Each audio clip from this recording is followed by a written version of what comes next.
Bueno, muy buenos días a todos y todas. Reitero la bienvenida y el agradecimiento por acompañarnos en esta celebración para todo nuestro equipo. Y con mucha alegría presento a ustedes a nuestro amigo Santiago Rincón Gallardo. Santiago es doctor en educación y maestro en política educativa internacional por la Universidad de Harvard. También licenciado en matemáticas por la Facultad de Ciencias de la Universidad Nacional Autónoma de México. Por más de una década, Santiago dirigió y promovió iniciativas de cambio educativo en escuelas públicas mexicanas, ubicadas en comunidades históricamente marginadas. Fue director de convivencia educativa en un programa que ahora se denomina Redes de Tutoría, muy importante en México. Es una organización que logró canalizar un movimiento de transformación pedagógica en cientos de establecimientos. Y desde ahí, por supuesto, se generan múltiples aprendizajes que hoy nos va a compartir a propósito de la labor específica que está desarrollando en la consultoría internacional con Michael Fullan. Sin duda, las palabras de Santiago nos inspirarán para iniciar la reflexión respecto de cómo enfrentar los desafíos de la educación en nuestro país. Muchas gracias, Santiago, por acompañarnos y muy bienvenido.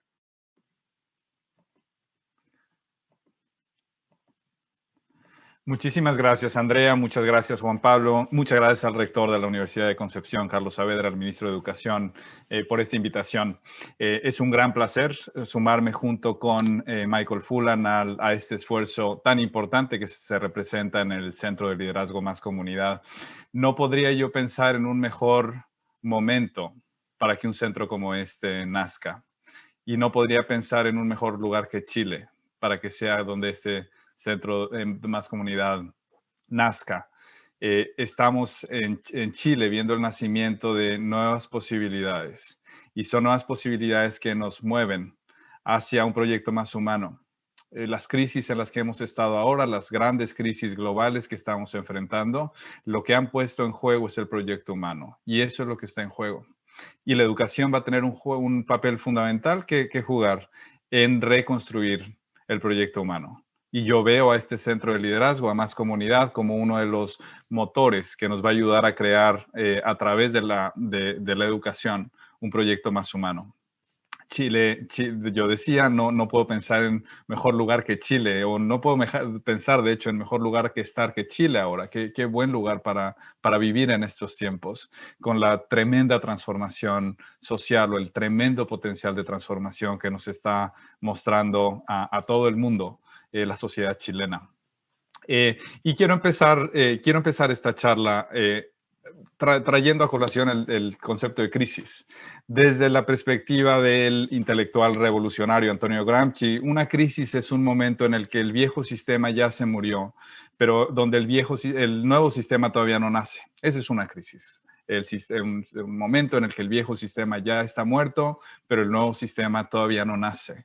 Desde la perspectiva china, crisis, el concepto Wei-Ji, está formado por dos ideogramas, por dos conceptos complementarios que le dan forma a este concepto de crisis. Desde la perspectiva china, de nuevo, el primer símbolo, el primer concepto es peligro.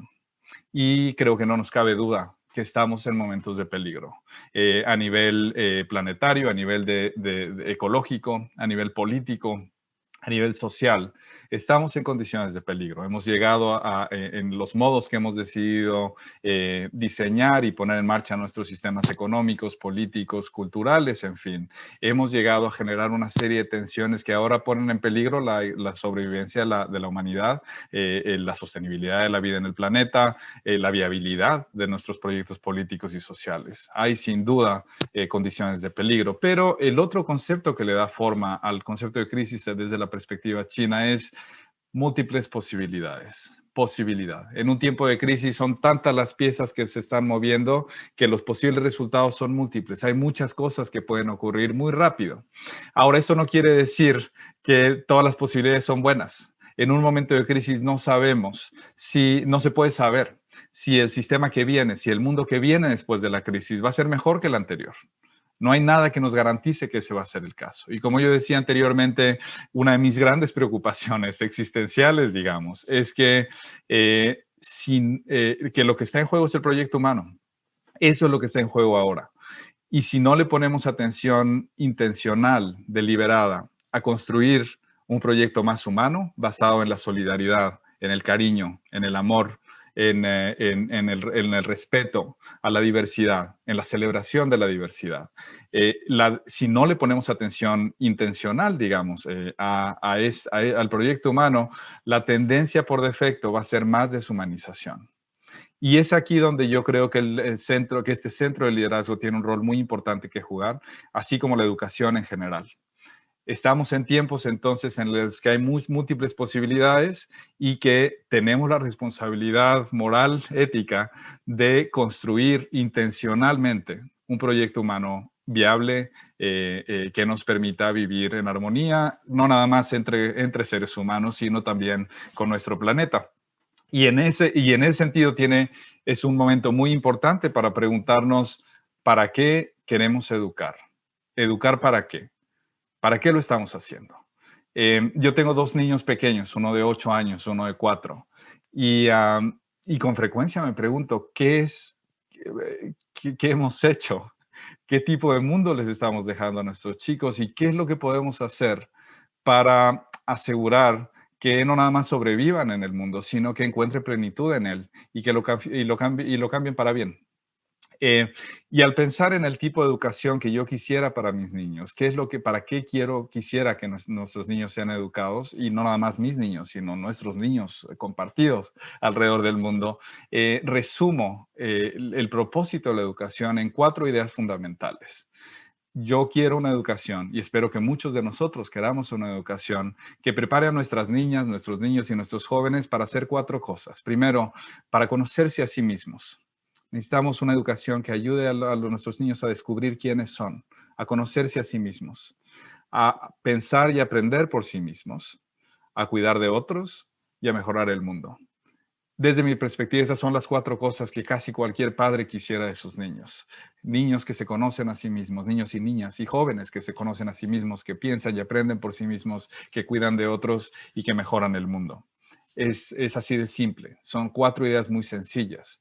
Lo que las hace desafiantes es que las escuelas como las conocemos ahora, la escuela convencional, obligatoria, como la conocemos ahora, los sistemas escolares obligatorios que conocemos ahora y que hemos diseñado y que han corrido por más de 100 años, no están diseñados para lograr ninguna de estas 4 cosas. Están diseñados con otros propósitos que saben cumplir muy bien, pero no estas 4 cosas fundamentales y que creo que están en el centro de la construcción de un proyecto más humano. En la escuela fundamentalmente aprendemos a que nos enseñen. En la escuela aprendemos a que nos enseñan. ¿Qué quiere decir eso? Cuando uno aprende a que le enseñen, uno aprende a sentarse calladito, a escuchar lo que tiene que decir el maestro, a hacer lo que el maestro le pide.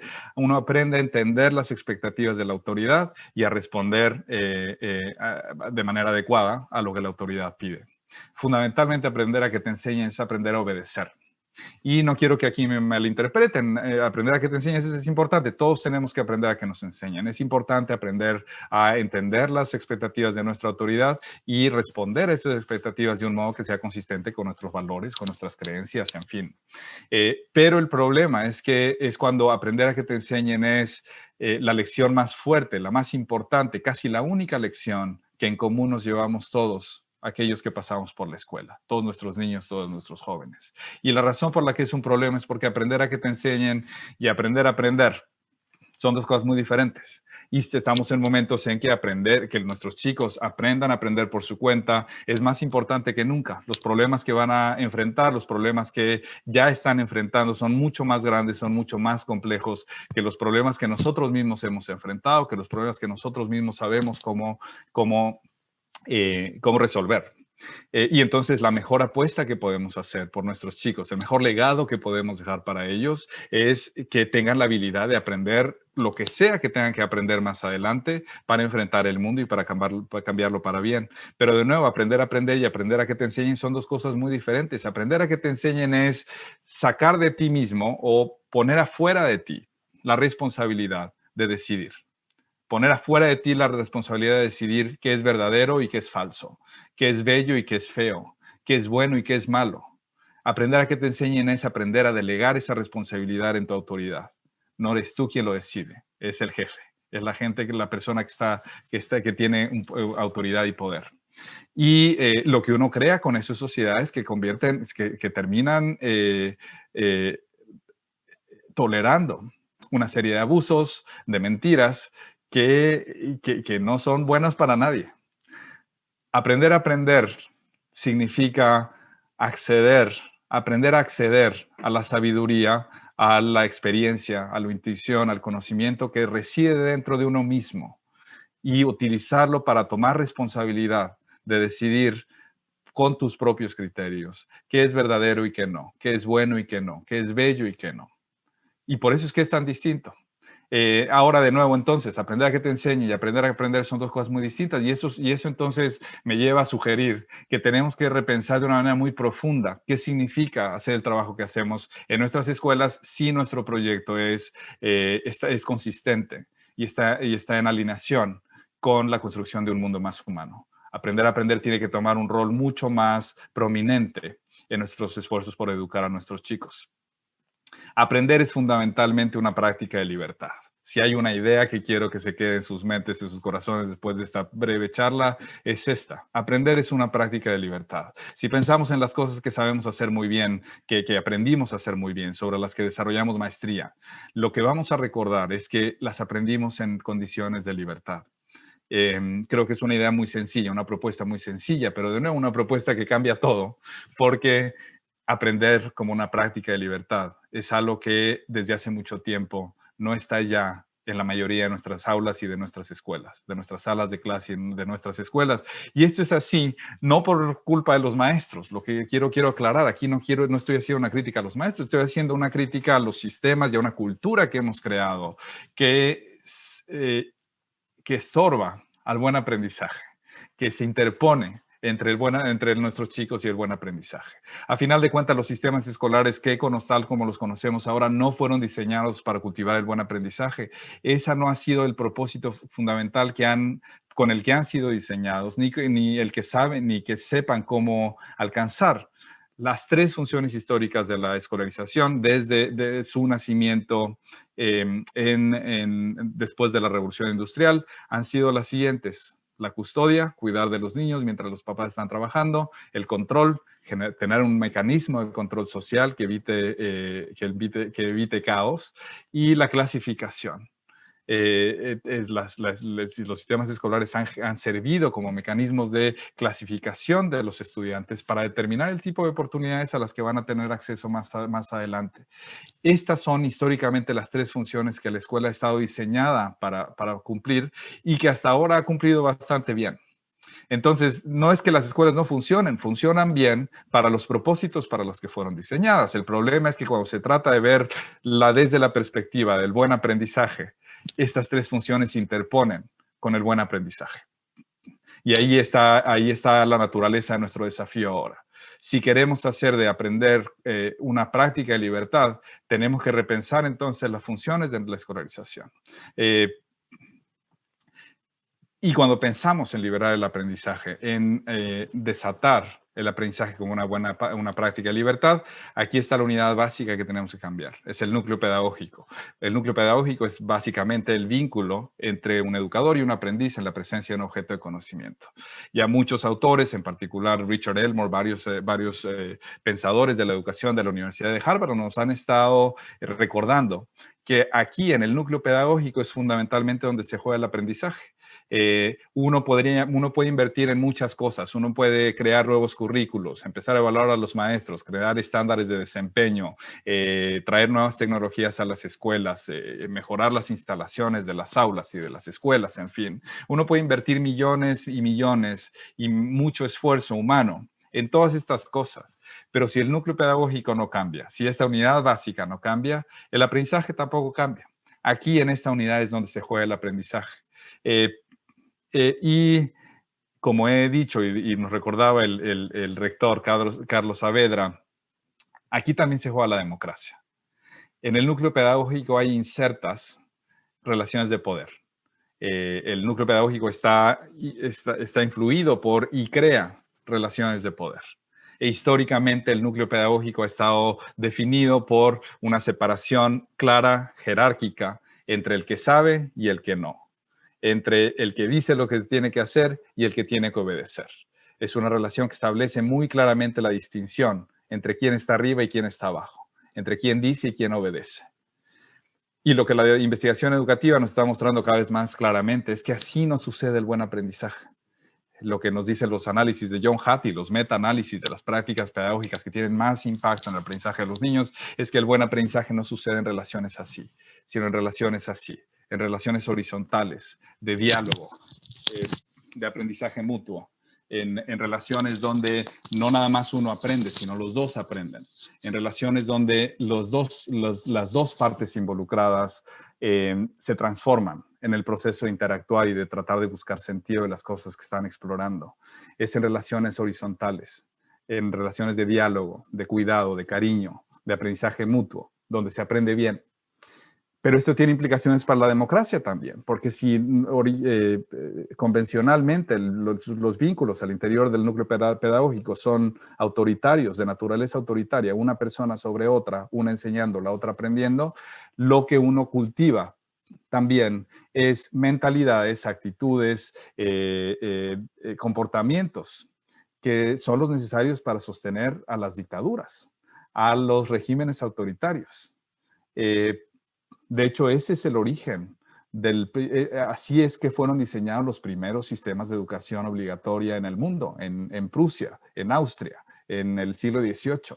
Intencionalmente se crearon para generar una población que fuera controlable, pasiva, dócil, predecible.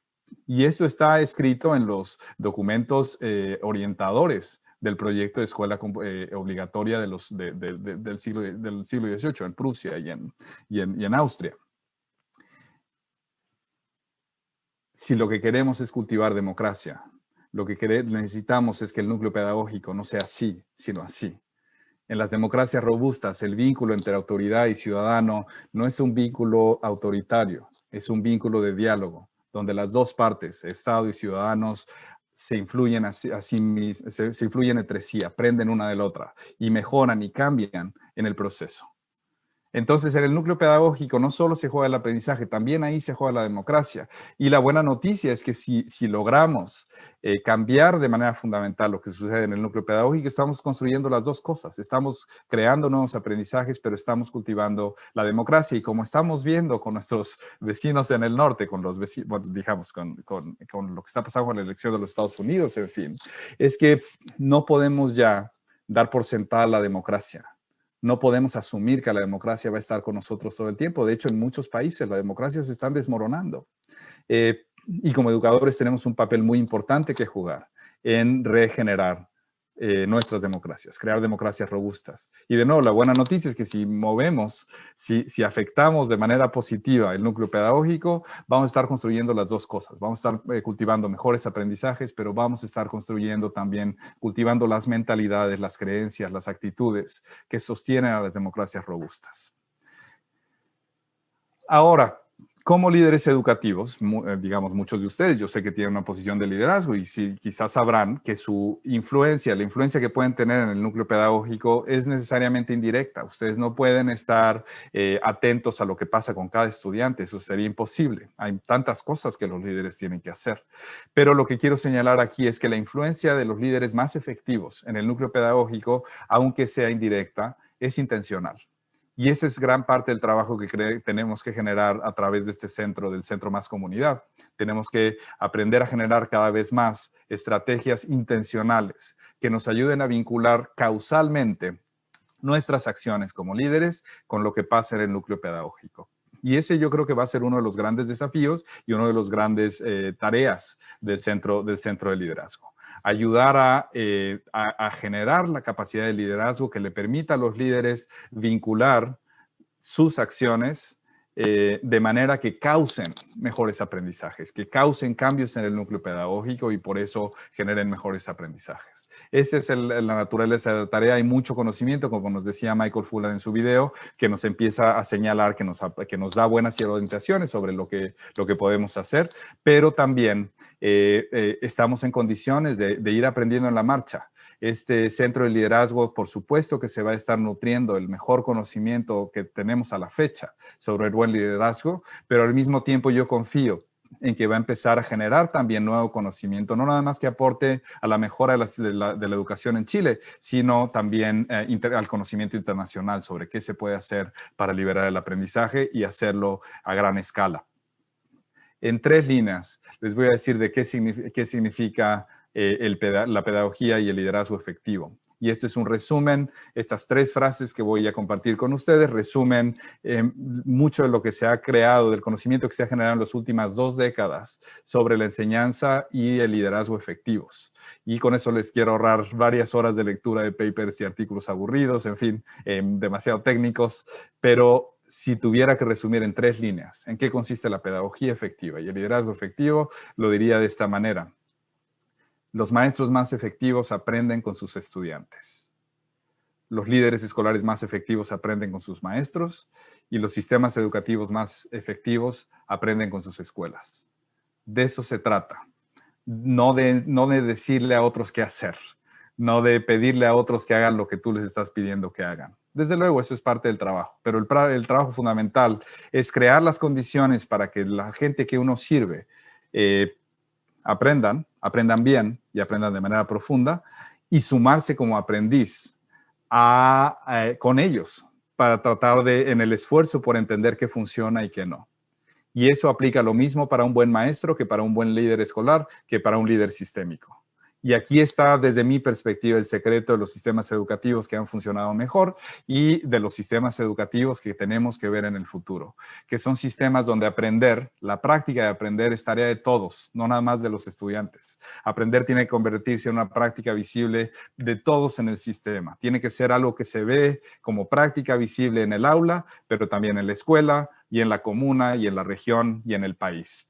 Este es el trabajo, esta es la naturaleza del trabajo que nos corresponde a todos y especialmente a los líderes. Aprender en vivo, aprender en público, crear las condiciones para que todos aprendan, pero sumarnos con aquellos con los que trabajamos para aprender sobre lo que funciona y lo que no. Y modelarlo en público, aprender en público, equivocarse en público, aprender de los errores y mejorar las estrategias en función de lo que vamos aprendiendo. No quiere decir, desde luego, que hay que aprender todo. Un buen líder es al mismo tiempo experto y aprendiz. Entonces, desde luego que hay que tener autoridad, determinación en las cosas en las que en las que nos sabemos expertos. Pero también tenemos que tener siempre la actitud y la disposición para aprender aquello que no conocemos muy bien. Y estamos en tiempos en los que tenemos que aprender mucho y muy rápido. Así que la actitud de estar abiertos a aprender, a equivocarse, a reflexionar y a mejorar como resultado de los errores es más importante que nunca. Aprender es la tarea de todos, así lo resumo. Y quería también hacer una pequeña reflexión sobre un concepto que acuñó Andy Hargreaves con Henry Brown en un estudio que hicieron de algunos distritos escolares en Ontario, y que es un concepto que estamos viendo tiene muchos pies, que puede funcionar muy bien para conceptualizar nuestra labor como líderes de la educación, independientemente de en qué nivel del sistema nos encontramos. Así sea que somos maestros en un aula o jefes de UTP o directores de una escuela o gente de un servicio local o de una DAEM o del Ministerio de Educación. Este es un término, este es un concepto que creo que nos puede ayudar a entender bien de qué se trata nuestro trabajo como líderes. Y es el concepto de liderazgo desde el medio. Es decir, liderazgo desde el medio es el que puede ejercer cualquier persona que tiene bajo sí a personas a las que sirve y que tiene encima o por arriba alguna autoridad. De nuevo, puede ser el maestro en relación con su director y con sus estudiantes, hacia abajo con sus estudiantes, hacia arriba con su director. Puede ser un director mirando hacia abajo o trabajando hacia abajo, digamos, con sus maestros y hacia arriba con el Servicio Local de Educación o la DAEM, teniendo a las escuelas abajo y arriba al Ministerio de Educación, en fin. Es decir, en realidad esta idea de liderazgo desde el medio aplica a cualquier persona con una función de liderazgo, aunque no sea necesariamente una función formal. El liderazgo es básicamente la capacidad de influir a otros, y eso lo puede hacer lo mismo un maestro que un estudiante, que un director de escuela, en fin, pero que puedes influir básicamente en 3 direcciones: hacia abajo, lateralmente y hacia arriba. Esa es la idea fundamental. Y la labor de los líderes desde el medio, del liderazgo desde el medio, es de nuevo influir estas 3 direcciones, hacia abajo, lateralmente y hacia arriba, con el siguiente esquema en mente. Lo que te toca hacer hacia abajo es liberar y apoyar. Crear las condiciones para la creatividad local, para que la gente saque lo mejor de sí y cree mejores resultados. Lo que te toca hacia abajo es liberar y apoyar. Luego, conectar y colaborar lateralmente para poner al servicio de otros tus talentos, tus capacidades, pero también para aprender de otros. Y finalmente, aprovechar e influir hacia arriba. Y lo que quiero dejarles es 3 ideas de lo que se puede hacer para ir haciendo visible y claro, digamos, ejecutable, esta noción de liderazgo desde el medio. Hacia abajo, lo que nos toca es desatar la creatividad y el buen aprendizaje, desarrollar culturas de colaboración eficaz en nuestros entornos, con nuestros estudiantes, con nuestros maestros, en fin, identificar y quitar obstáculos al buen aprendizaje. ¿Qué se está interponiendo y cómo lo identificamos y cómo lo cambiamos? Ese es nuestro trabajo de liberar y apoyar hacia abajo. Lateralmente, lo que nos toca al conectar, al colaborar con nuestros pares, es poner nuestro talento interno al servicio de otros, aprovechar la experiencia de otros para mejorar internamente y también coordinar esfuerzos para enfrentar problemas comunes. ¿Cuáles son problemas que presentan en común varias escuelas, por ejemplo? ¿Y por qué no empezamos a trabajar para tratar de resolverlos en común? No nada más compartir buenas prácticas, sino resolver problemas en común de manera colectiva, colaborativamente. Y hacia arriba, nuestra labor no es obedecer y hacer lo que nos dice la autoridad. Nuestra labor es aprovechar las oportunidades que abren las nuevas políticas educativas para darle forma y apoyar nuestras iniciativas de cambio, nuestras agendas de cambio. Entonces, nuestra labor no es implementar la política que viene de arriba. Nuestra labor es aprovecharla en el servicio de nuestra agenda de mejora y de transformación. Identificar y moldear las limitaciones. Todo sistema educativo, toda institución crea sus propias limitaciones. Y algo que va a ser muy importante, sobre todo en esta tarea que tenemos, que es de generar un cambio cultural sumamente profundo en nuestras escuelas, nuestros sistemas educativos, en fin, hay que estar atentos a las limitaciones, a las cosas a los requisitos, a las prácticas institucionales que constriñen en vez de apoyar el buen aprendizaje y aprender a modelarlas, a moldearlas, a cambiarlas. Y finalmente, lo que nos toca también hacia arriba es ejercer influencia intencional. Que nuestra labor no es nada más contribuir a lo que hace nuestra organización, nuestra aula, nuestros niños, sino también a convertirnos en una fuerte influencia para el sistema en su conjunto. Esto es en esencia el liderazgo desde el medio. Esta es, yo creo, la naturaleza, el liderazgo que esperamos poder apoyar al centro más comunidad para desarrollar y que ofrece muchas posibilidades para lo que viene, para la creación del sistema educativo que viene hacia el futuro. Y déjenme cerrar con este pequeño tweet, uno de mis tweets favoritos. Muchos de ustedes quizá ya lo habrán escuchado, pero que me parece que resume la naturaleza de nuestro trabajo como educadores ahora. Por algunos siglos, Sapiens ha intentado asemejarse a las máquinas. Ha aprendido a llegar a tiempo, ha aprendido a repetir después del maestro, ha aprendido a hacer tareas repetitivas de manera confiable. Las máquinas son ahora mejores que Sapiens en ser máquinas, y Sapiens debe ahora reaprender a ser humano. Esa es la naturaleza del desafío que tenemos ahora. A reaprender a ser humanos, reconstruir el sistema humano. No puedo pensar en mejor lugar que Chile para empezar a recrear el proyecto humano, para crear las condiciones para que todos reaprendamos a ser humanos y que tomemos en nuestras manos ese proyecto, el proyecto humano de transformación, de renovación. Es un placer siempre estar aquí. Estamos muy entusiasmados de ser parte de este centro de liderazgo más comunidad y muy optimistas de que lo que vamos a lograr aquí, de lo que se va a lograr a través de este centro, va a cambiar la naturaleza de la educación y va a mejorar el mundo. Aquí está mi información de contacto. Siéntanse en libertad, por favor, de escribirme. Muchísimas gracias. Y creo que pasamos ahora a una ronda de preguntas.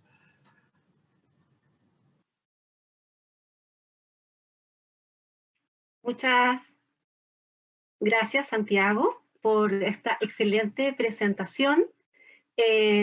Antes de iniciar esta conversación, quisiera comentar que tenemos muchas intervenciones en nuestro chat de YouTube y en este momento nos acompañan 534 espectadores, situación que agradecemos mucho. Sabemos que estamos en una situación bien demandada en los tiempos, así que excelente que nos puedan acompañar. Y hay una primera pregunta que quisiera comentar antes de entrar en la conversación con Santiago. Como les decía, nos han preguntado cómo ser parte de esta red de Más Comunidad. Entonces ya pusimos en el chat de YouTube que quienes estén interesados en participar en nuestro centro de liderazgo se pueden inscribir en un formulario que es http://educacion.udec.cl/máscomunidad. ¿Ah? Está escrito en el chat de todas maneras porque es mucho para recordar, ¿verdad? Solo escuchándolo.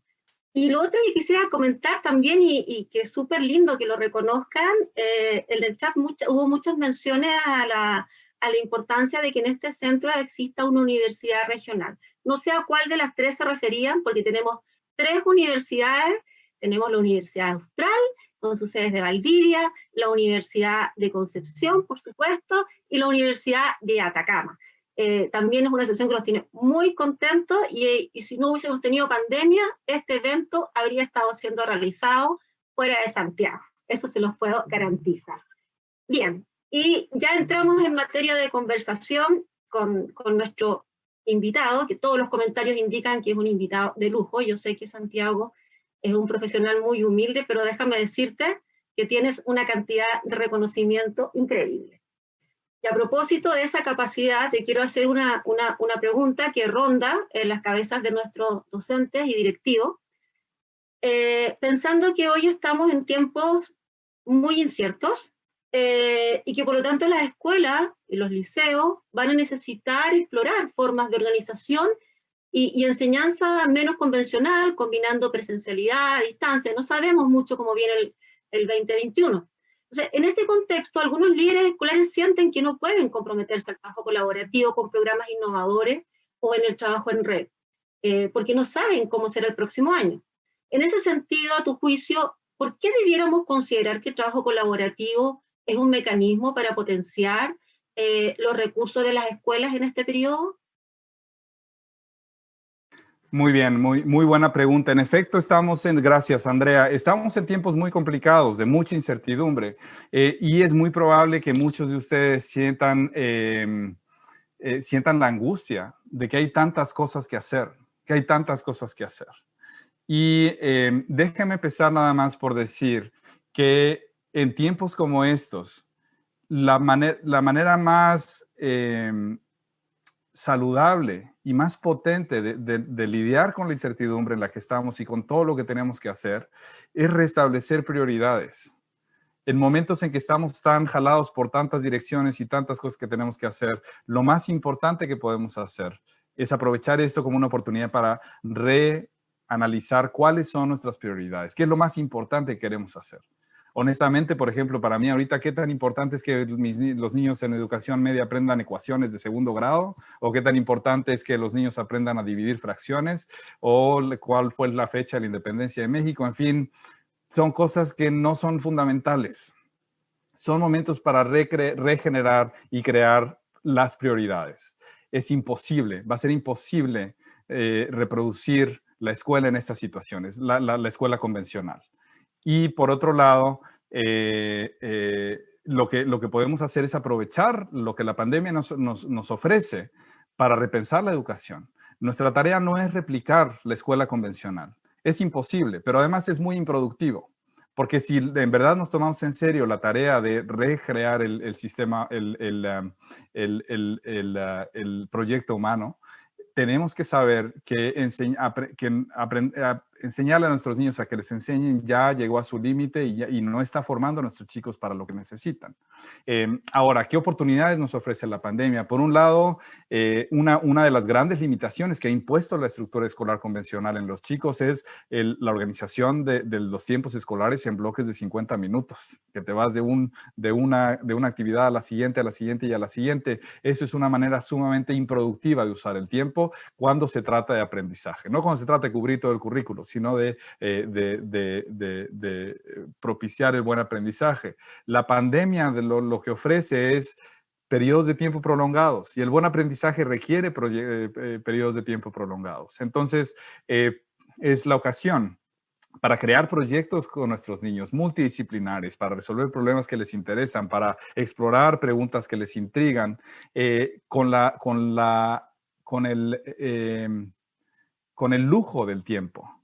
La pandemia nos está ofreciendo ese lujo, sobre todo para nuestros estudiantes. Entonces tenemos que empezar a pensar no en cómo replicamos la escuela convencional, porque primero va a ser una manera muy ineficiente de usar nuestro tiempo y nos va a seguir llevando al mismo lugar donde la escuela convencional nos ha llevado normalmente, que nunca ha sido muy deseable, pero ahora es todavía menos deseable que antes, que es formar estudiantes obedientes. No es eso lo que queremos. Queremos generar estudiantes que aprendan a aprender por su cuenta. Ahora, lo que me queda muy claro es que al a generar condiciones que potencian la agencialidad de los chicos, de modo que sean ellos quienes dirijan su aprendizaje, no nada más van a aprender mejor, sino que eso les va a descargar mucho de la carga de trabajo que están cargando ahorita. Parte de la angustia de los maestros es que creen que tienen que cargar sobre sus hombros la responsabilidad de todo lo que tiene que ver con el aprendizaje de sus niños. Pero cuando empezamos a generar las condiciones de libertad para que los niños empiecen a asumir la responsabilidad de su aprendizaje, la responsabilidad se distribuye. Y entonces uno tiene en sus estudiantes aliados que los pueden ayudar a resolver problemas. Y ahí es donde está la magia de la colaboración. En efecto, empezar este trabajo puede requerir más tiempo al inicio, pero una vez que uno va creando las culturas de aprendizaje potente con sus estudiantes, con sus maestros, con sus colegas, el trabajo se hace menos pesado, porque ahora es compartido, es trabajo colectivo. Ahí es donde el poder de lo colectivo entra a colación. Por eso los movimientos sociales son tan potentes. Es decir, los movimientos sociales fundamentalmente lo que hacen es traer en conjunto a gente individual que por sí misma podría hacer muy poco por cambiar la cultura, por cambiar las instituciones. Pero cuando se juntan con un propósito común, cuando empiezan lo que crean es un nuevo poder que es más eficiente y es más efectivo también en lograr lo que se quiere lograr. Entonces, sí, digamos, yo sé que puede generar mucha angustia esta idea de tener que resolver la pandemia y al mismo tiempo tener que crear el mundo que viene. Y yo creo que no tienen que ser necesariamente cosas encontradas. Desde luego, la prioridad ahorita tiene que ser la salud, la sobrevivencia, la subsistencia de nuestros estudiantes, de sus familias, en fin, de los propios maestros. Pero en cualquier resquicio que haya de respiro, lo que tenemos que ir haciendo es ganarle terreno a la escuela convencional, en cualquier espacio que tenemos. Y créanme, si empiezan a darle atención, ponerle atención a que lo que están haciendo es regenerar el proyecto humano, van a encontrar una nueva fuente de inspiración, de energía para hacer las cosas. Cambiar el núcleo pedagógico es como penetrar es como penetrar el núcleo de un átomo. Lo que hace es libera una cantidad de energía extraordinaria, porque humaniza. Cambiar el núcleo pedagógico humaniza, ayuda a nuestros chicos a entender su propio poder para aprender, a entender que son capaces de aprender lo que se pongan enfrente, lo que se propongan. Y cuando uno desata esa energía, no hay quien la pare. Entonces lo que van a ver es que lo difícil va a ser contenerla, pero que tienen a su alcance esta energía de transformación que no está nada más en sus manos, está en las manos de todos aquellos con los que trabajan. Excelente, muchas gracias, Santiago. Todo indica que lo que requerimos es más comunidad y es la invitación que queremos hacer, ¿verdad? A compartir, a colaborar. Pero también es cierto que hasta ahora, tal como tú lo has indicado, como nació el sistema escolar y a lo que quería, ¿verdad?, responder, quizás no es lo mismo las necesidades que tenemos hoy, claramente. Y en ese sentido, una pregunta que ronda de varias maneras es cómo podemos propiciar este cambio de paradigma, tanto del punto de vista de un líder que aprende con otros, cómo trabajamos la colaboración cuando el sistema nos ha invitado a la competencia. Tú conoces nuestro país y sabes la forma de financiamiento en nuestra escuela, la categorización, en fin, ¿verdad? Y el impacto que eso tiene. Y por otro lado, también la pregunta de en este cambio de paradigma, ¿cuánto puede influir la escuela, las comunidades, para poder incidir en estas políticas educativas que muchas veces, por supuesto que han sido generadas con la mejor intención, pero muchas veces no responden a las necesidades de nuestras comunidades? Aquí viene, o sea, muchas gracias y la pregunta es extraordinaria. ¿Cómo hacerlo? ¿Cómo cambiar el paradigma? Lo vamos a cambiar no en nuestras cabezas, lo vamos a cambiar en nuestra práctica. Uno aprende mejor en la práctica. Ensayo y error. Hay muchas cosas que ya sabemos que, por ejemplo, pues, pueden encontrar en mi libro más reciente, El Liberar el Aprendizaje, pero gran parte del trabajo es que tenemos que ir aprendiendo en la marcha. Uno aprende a hacer lo que sea haciéndolo. Entonces, sepan que los esfuerzos iniciales, la idea es creen una visión clara, lo más clara posible, de qué significa el buen aprendizaje, cómo se ve, qué queremos que nuestros niños sepan y sean capaces de hacer. Definámoslo en un párrafo, en dos. Definámoslo colectivamente, con nuestra comunidad educativa, con nuestros maestros, con nuestros chicos. ¿Cómo se ve el buen aprendizaje? Y luego, ¿cuáles son las pedagogías que lo ayudan que lo pueden cultivar? No tiene que ser una versión perfecta. Empiecen con su mejor versión posible, pero traten de definirlo colectivamente y con tanta claridad como sea posible. Y lo otro es cómo se ven las pedagogías desde lo que sabemos ahorita, desde lo que sabemos de la investigación, desde nuestra propia intuición, experiencia, cuáles son las pedagogías, cómo se ven las prácticas que producen buen aprendizaje. Busquen si ya en su comunidad, en su escuela, hay ejemplos de estas prácticas y mírenlas, aprendan de ellas, en fin. Y de lo que se trata es ir aprendiendo en la marcha, ir creando una estrategia que vayan cada vez refinando más en función de lo que van viendo que está funcionando, que no, etcétera. Es eso. No es que tengan, no hay estrategia perfecta que se pueda diseñar desde el inicio. Lo que se tiene que hacer es empezar con la mejor versión posible, ponerla en marcha, ver qué funciona, qué no, refinarla a lo largo del tiempo e ir aprendiendo. Así es como se va a aprender. Acérquense con escuelas, con servicios locales, con DAEMS, con salones de clase, donde ya están funcionando bien estas cosas. Pregúntenle a estos maestros, líderes, cómo le están haciendo, en fin. Y si ustedes ya tienen esta capacidad de ir cambiando, ya han ido cambiando su práctica de modos prometedores, amplifiquen la visibilidad de su trabajo, pónganla al servicio de otros. Así es como lo podemos hacer. A final de cuentas, los cambios de paradigma, sobre todo cuando se trata de organizaciones sociales, los han promovido los movimientos sociales. Esos han sido los vehículos más potentes de cambio cultural humano más potentes. Y entonces lo que tenemos que pensar es que nuestro trabajo no es implementar una política o incluso poner en marcha un programa. Nuestro trabajo es sumarnos a y catalizar y sostener un movimiento social de transformación que transforme fundamentalmente el núcleo pedagógico y que empiece a influir en lo que pasa hacia arriba. Desde luego, las autoridades educativas no necesariamente van a estar muy contentas de escuchar el ruido que empieza a generarse abajo porque empieza a liberarse el aprendizaje, pero así no es como vamos a cambiar. Las instituciones educativas no van a cambiar por sí mismas. Las soluciones efectivas del sistema no van a nacer de la mente iluminada de los que ocupan el poder, por muy buenas intenciones que tengan. Lo que hay que empezar a hacer es, una vez que empiezan a encontrar modos de cultivar el tipo de actitudes, de competencias que todos queremos en nuestros estudiantes, amplifiquen la visibilidad, inviten a sus autoridades locales a ver cómo están cambiando las vidas de sus estudiantes como resultado de lo que están haciendo. Y ahí mismo, cuando les muevan el corazón, cuando ellos empiecen a ver el potencial transformador de lo que están haciendo, ahí mismo háganles saber qué tipo de cosas están ayudándome de lo que me estás pidiendo y qué tipo de cosas me están estorbando. El centro de liderazgo puede ser un buen intermediario, yo creo, entre innovación local y autoridad. Y quizá entonces facilitar el tipo de interacciones que ayuden a identificar los requisitos institucionales, las normas que han estado ahí por mucho tiempo, pero que estorban, y a cambiarlas.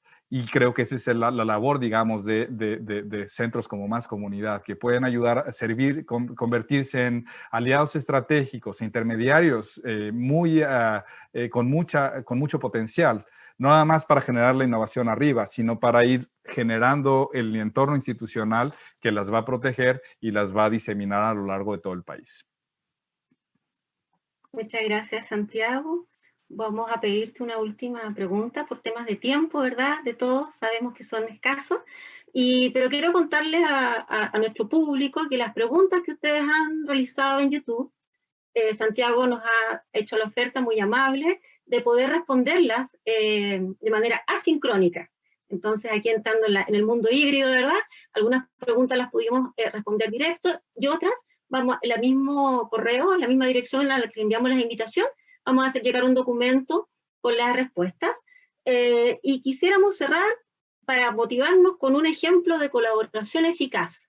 En tu práctica profesional, en los acompañamientos desarrollados en las diferentes instituciones a las que has trabajado, ¿podrías compartirnos un ejemplo de colaboración eficaz, tú que conoces nuestro contexto y puedes hacer un símil con algo?